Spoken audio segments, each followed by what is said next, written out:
Good morning, everyone. Such unusually cool weather.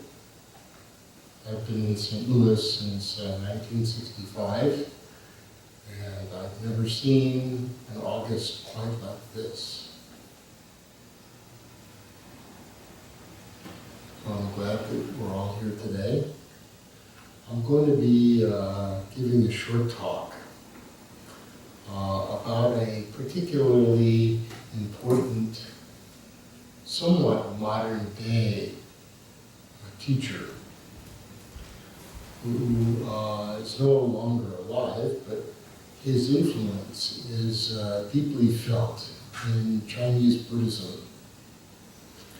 And I'm going to spell his name in pinyin first. Taixu. So I've been given several different pronunciations of his name from Chinese people, but I'm going to make an effort to use the pronunciation as close as I can get it from Venerable Kongxi. So some people have called him Taixu, and other people, Venerable has recommended Taixu. Close. I'm going to try that pronunciation out. It will be changing my habit energy of calling him a different name. So, this particular Venerable was born in 1890, and he passed away the year I was born, in 1947. So he lived 57 years. His parents died when he was very young, and he was raised by his grandparents. And at 16, he was ordained into the Linji school. That's the Chan school of Buddhism. And not long after that, he was given the name of Venerable Taixu, which means great emptiness. So just to do a little Chinese, the term that we usually use for emptiness is the term Kong. And Kong is a picture of a hole in the earth, or an opening in the earth. This is the traditional character for Kong. But this other character, Shui, is actually a picture of a vast plain. And there's very little activity on this vast plain. It's like a plateau, and there's not much happening there, so it's rather secluded, so it's empty of activity. So that's where the term emptiness comes from at that level. So a little bit slightly different word with a similar meaning to calm. Now, to understand what's going on in Taixu's mind, we have to understand a little bit about the time in which he was born and the events that were taking place, both culturally and within the Buddhist community, because his teachings specifically relate to a revolutionary change within Buddhism from a secluded monastic community, as you'll see some of the difficulties as I present them, that was involved in some activities that we would look at now and say, something a little bit off balance, not the middle way. And this particular Venerable, his activity was to bring things back both to the original meanings of Buddhism, but also to revolutionize the social activity of the Bodhisattva.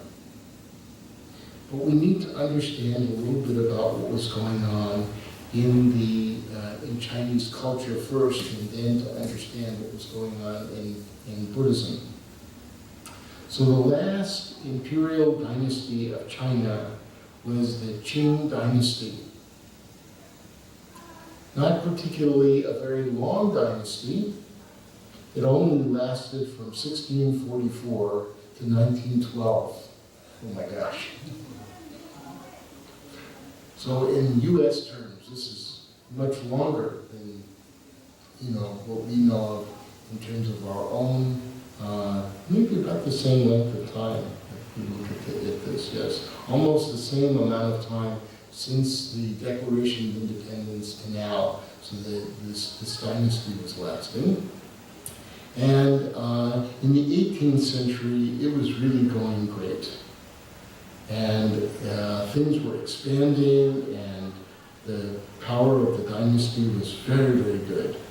But then there was some problems, some corruption that happened, and a series of rebellions, and natural disasters, and defeats in war, and then the influence of the Europeans, powers.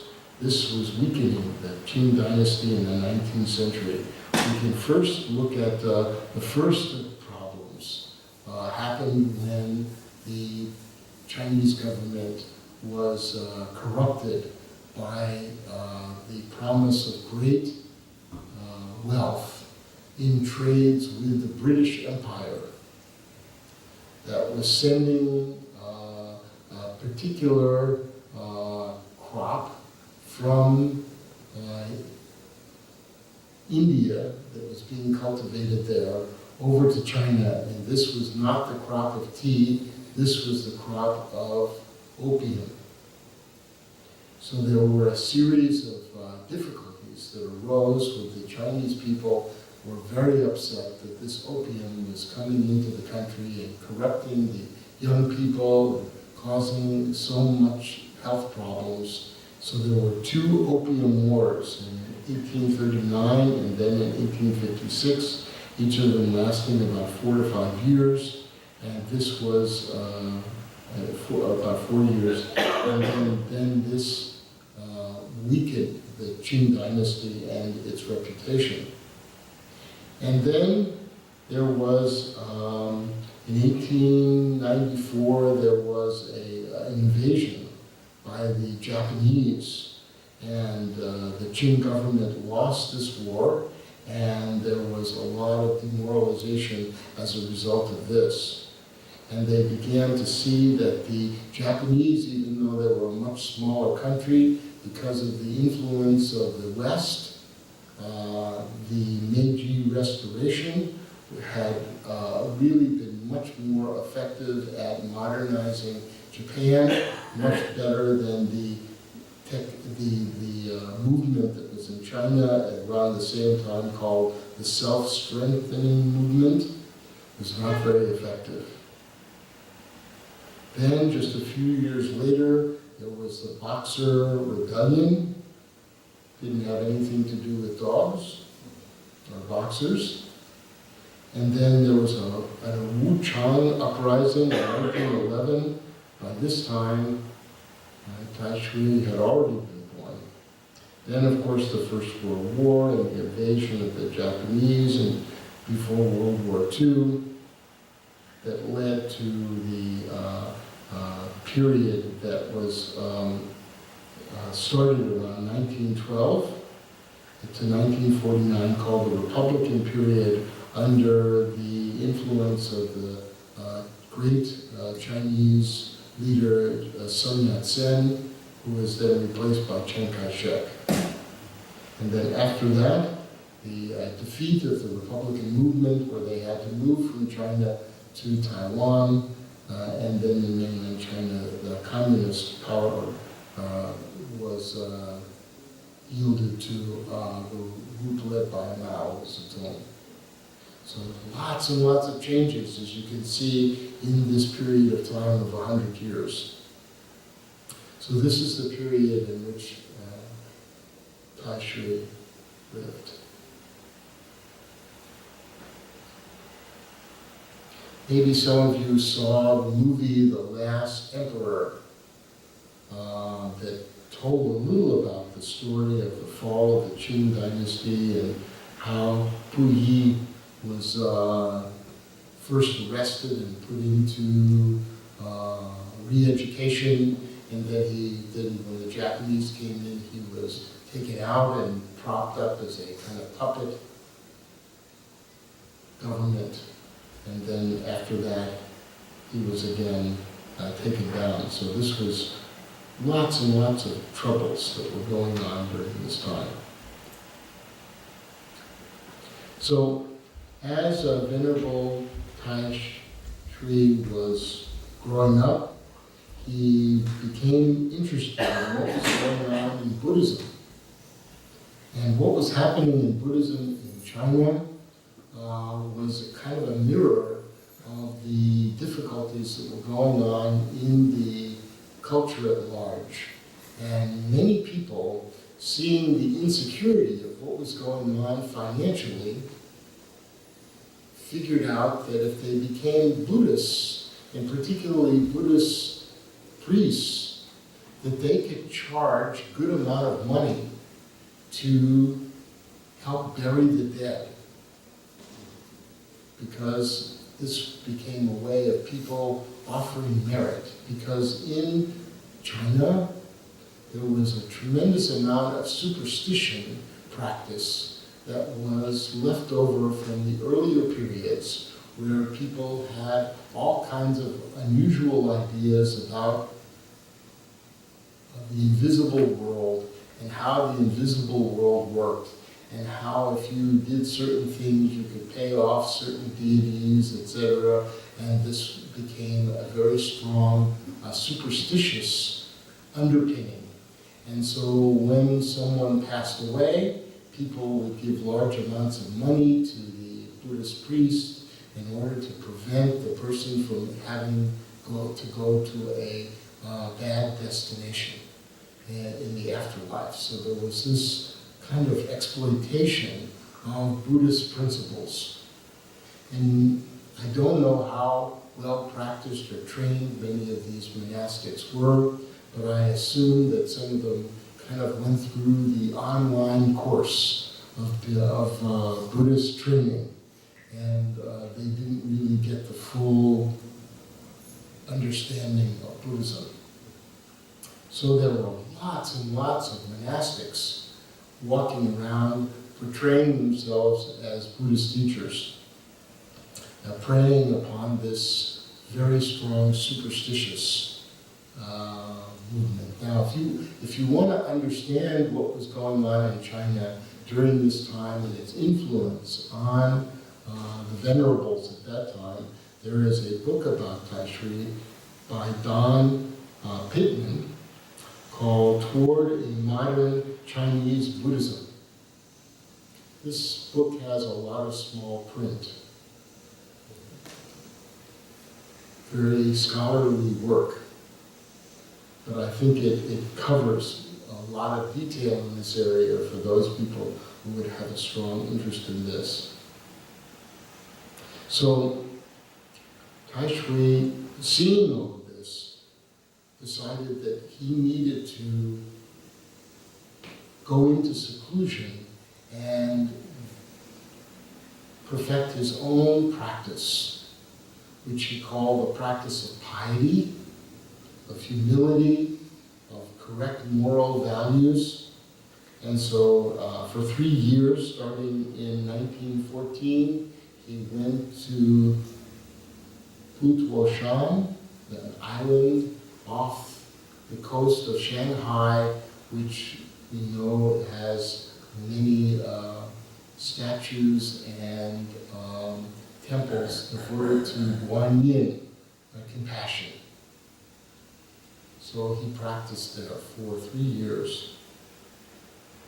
And when he came out, he had a new voice of that really was able to bridge the gap between what the conservative Buddhist teachers had been looking for, and also for the youth movement, for people who wanted to revolutionize Buddhism, he was able to walk a very good path in between both, even though he got criticized, of course, by certain elements, particularly by those preying upon superstition. They were not too happy, but Taixu really continued in this path. And instead of being directly critical of all of these monks, he had a wonderful idea, which was that he was going to modernize the Sangha by cutting down the number of people who call themselves monastics. So he would just take, at that time, I think, 20,000 monks. So he's going to cut down the number. Now, when you read this and you don't understand the background, you think, why would somebody want to cut down the number of monastics? And we can see, understanding the reasoning, that so many monastics were not practicing in the true Buddhist tradition, that this was an attempt to modernize. So 20,000 monastics, 5,000 would be students, 12,000 bodhisattva monastics, 3,000 elders. 12,000 bodhisattva monastics, 5,000 should be spreading the Dharma through public talking. 3,000 serving as administrators in educational institution, and 1,500 engaging in Buddhist charitable and relief work. 1,500 serving as instructors in monastic educational systems, and 1,000 participating in various cultural affairs. So you see, he began to designate the importance of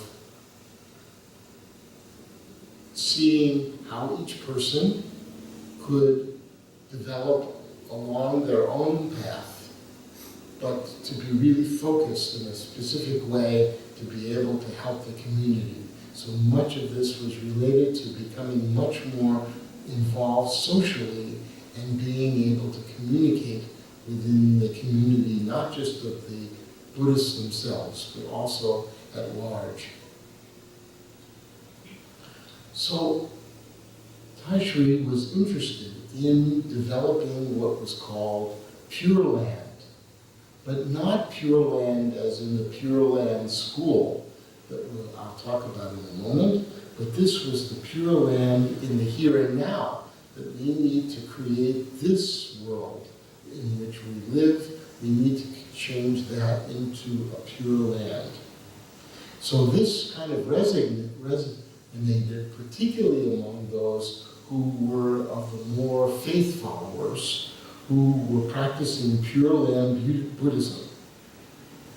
So when they heard that this monk wanted to make a pure land, the Pure Land people, the Tendai, they said, oh, this is very good. So he appealed to their reasoning as well. But this was not a land of Buddhist cosmology, but something possible to create in the here and now.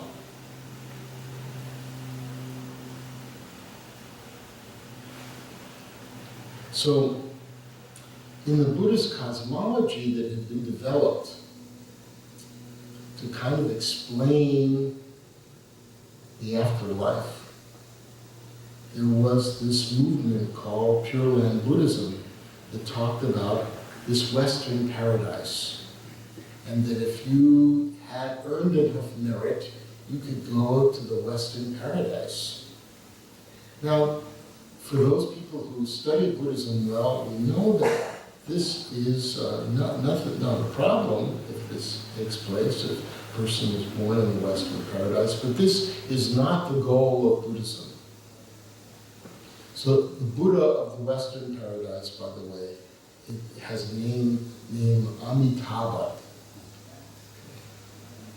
Yes. So there are 4 or 5 paradises that the mind can go to, depending on its good practice. So people all wanted a ticket to the Western paradise.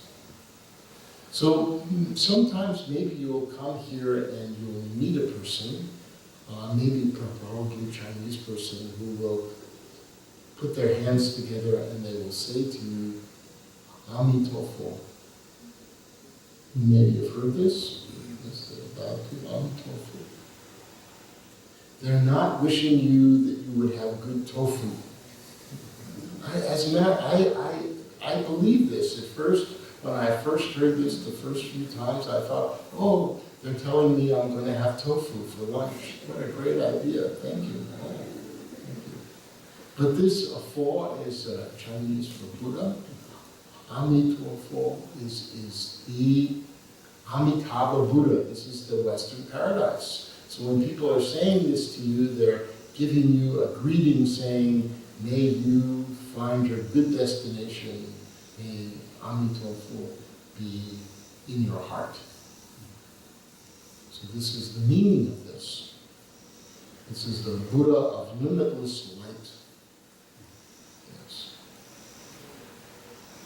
So in ancient times, Amitabha, this is in Sanskrit, he came in contact with the Buddhist teachings and he renounced his throne. He was a king and he became a monk.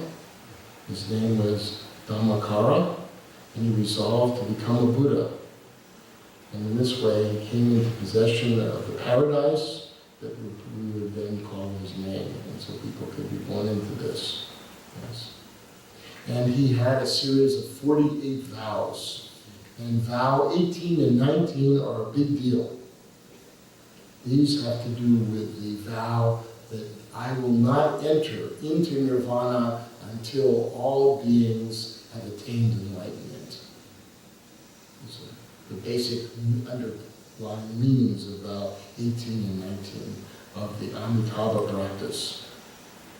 And of course, those people who understand this tradition, they know that Guanyin, Avalokiteshvara, is an attendant to Amitabha, so it comes from the practice of Amitabha. So there's in the forehead, actually in the crown of the head, you know of Guanyin because in the headdress of the Guanyin, you'll see a little Buddha sitting there. And this is Amitabha Buddha. So we always know the Guanyin because it has that Amitabha Buddha sitting there.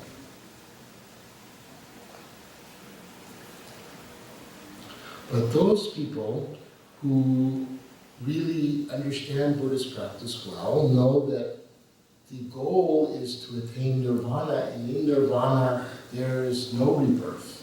It's the end of the rebirth cycle because there's no more karma. The person has reached enlightenment. That's the purpose.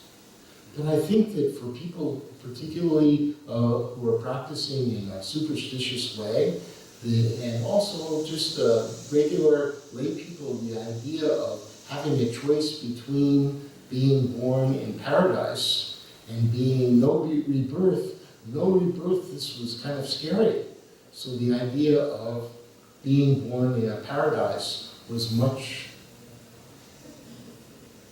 more appealing.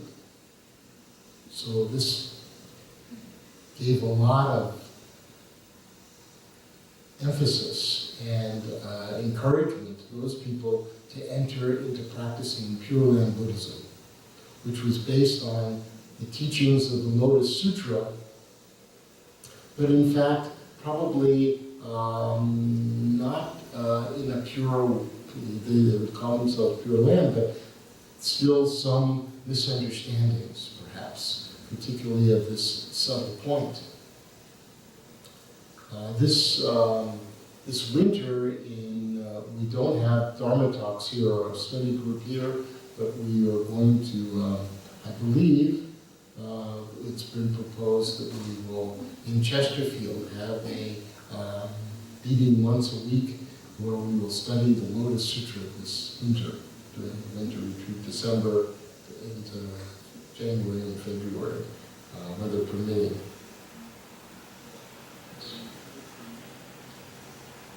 So, back to Taixu. So he was taking these Buddhist concepts and translating them into everyday Buddhist language. One of the problems of classical Chinese is that even people who speak Chinese very well, even learned people, when they try to read classical Chinese, the texts are very difficult.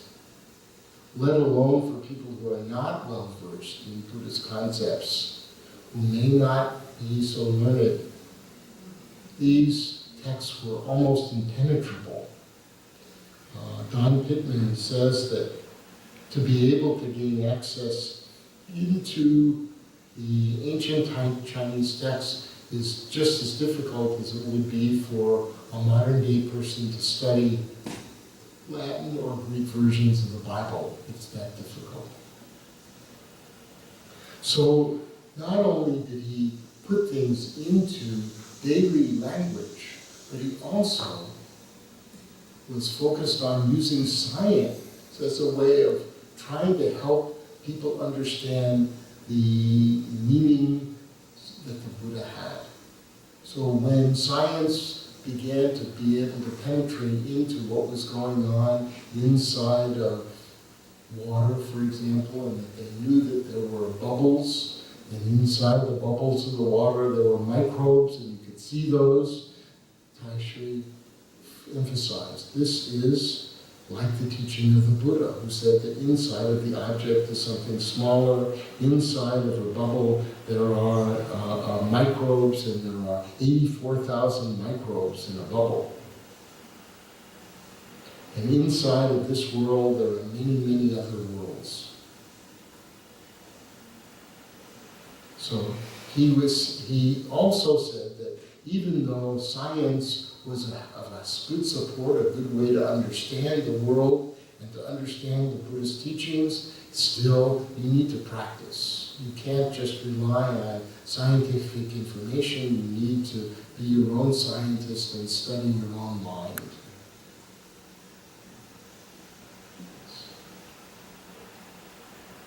So here's an example of how Taixu really looked at being able to make a modernization of language and to make it make it easier for people to understand the Buddhist teaching. He said, those caught up in making, and I'm paraphrasing him, those caught up in making a distinction between themselves and others, then anger, war, and killing arise. Those caught up in making a distinction between love and hate, then stealing and coveting arise. This is the mistake of materialism. Those caught up in making a distinction between male and female, then lust, sensual desire arise. So as we see, this Pure Land in the here and now is to evolve beyond such distinctions. So Taixu was really very modern in his thinking. He talked about non-duality in very practical, everyday terms, and was very encouraging of making no distinction between what men and women could do. This was a big departure and shook the foundations of Buddhism in China at the time, but he had so much support, he was successful in promoting many of these ideas. So when more scientific information came out about space and about what was going on in subatomic particles, he was right there to encourage people to study these things and to see the similarity between the Buddhist teachings and science. So he says scientific knowledge can prove and postulate the Buddhist doctrine, but it cannot ascertain the realities of the Buddhist teachings. So it can help you to feel more comfortable with the practice, but you still need to do the practice. So this was a way of being able to counter the superstitions of those people who were emphasizing the idea that people should transfer merit by donating to the Sangha, trying to improve their next rebirth by making these kind of donations. So Taixu said that there are these two big superstitions, superstitions about God and superstitions about reality. And he set about trying to explain these things. Superstition of reality is basically that the only thing is the material world. So if you have much stuff in the material world, that's going to make you happy. He also promoted the idea of religious tolerance, because many people had a negative view about Western ideas because of the Opium Wars and missionaries coming. And so Taixu really focused on being tolerant. He said there should be no overt rejection of Catholicism, where we can cooperate with each other and see what we have in common with each other.